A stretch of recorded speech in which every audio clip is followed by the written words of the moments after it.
Noticias Paralelas. Un podcast de la agencia EFE.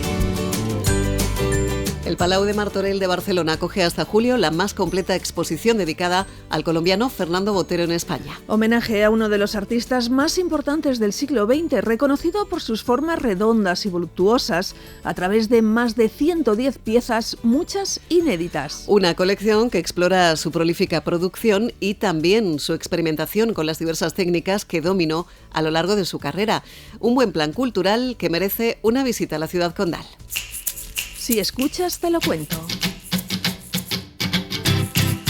La exposición titulada Fernando Botero, un maestro universal, homenajea la obra total del artista colombiano a través de 10 secciones temáticas que incluyen pinturas al óleo, esculturas, pasteles, acuarelas y dibujos a lápiz, sanguínea y carboncillo. Y nos lleva a descubrir también la especial relación que el artista colombiano tenía con España y con sus artistas, según su hija Lina Botero, comisaria de la exposición. Su primer gran maestro fue Velázquez. Cuando él llegó acá a España, primero que todo llegó en un buque después de un viaje de un mes entero a Barcelona. La primera vez que vio una obra de importancia universal fue un cuadro de Picasso aquí en Barcelona. Velázquez fue siempre fuente de inspiración para Botero y en la exposición podemos ver La Menina según Velázquez, una de las obras inéditas que se muestran. Siempre estuvo colgada en su estudio de París. Este en particular es interesante porque apenas había leído un manuscrito de Velázquez en el cual describía su forma de pintar, su pincelada, su paleta de color, etc. Y decidió como ejercicio pintar ese cuadro siguiendo las indicaciones de Velázquez.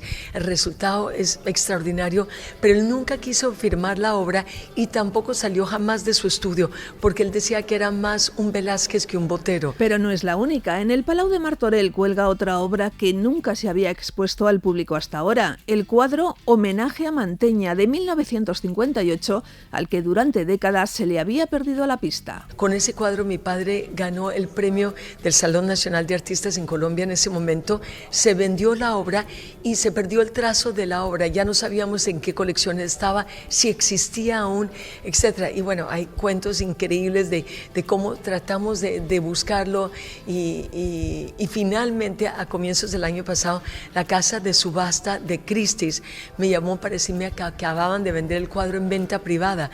Total que fue extraordinario, pudimos contactar al coleccionista y pedir el cuadro en préstamo y tener el cuadro acá expuesto por primera vez al público es extraordinario. El recorrido presenta también obras de sus series más icónicas y sus temas más queridos, como Latinoamérica, el circo, la religión y la naturaleza muerta. La muestra también recoge obras de denuncia sobre la violencia en Colombia y las torturas perpetradas por soldados estadounidenses en Irak. Botero comenzó a pintar muy joven y siempre fue autodidacta. Se pasaba las tardes en los museos copiando y estudiando a los grandes maestros y no dejó de hacerlo prácticamente ni un solo día de su vida. Él decía, para mí pintar es como comer helado de chocolate, que era su helado favorito. Es decir, pintaba todos los días de su vida, sábados, domingos, vacaciones, y yo le decía, papá, pero tómate una vacación. Y me decía, pero ¿qué vacación si para mí pintar es una vacación permanente? Nunca dejó de tener un pincel en la mano porque según su hija, con él se quitaba años de encima. Pintar era su pasión. Mi padre murió con 91 años de edad, pero él entraba a su estudio con 91 años de edad. En el momento que entraba a su estudio perdía 10 años porque inmediatamente se rejuvenecía. Yo lo veía moverse en su estudio con una facilidad y con una ligereza increíble, y la serie de acuarelas que estaba pintando hasta el último momento las hacía con una frescura y con una seguridad en el trazo y con un conocimiento que era realmente conmovedor. Total que ver la última serie de la obra de mi papá es fascinante porque se nota la frescura, el entusiasmo, la energía de un hombre joven. Fernando Botero logró un lugar en el panorama artístico internacional cuando aún no había cumplido 30 años, cuando el MoMA de Nueva York decidió adquirir su obra Mona Lisa a los 12 años. Era el año 1961 y no perdió ese lugar nunca.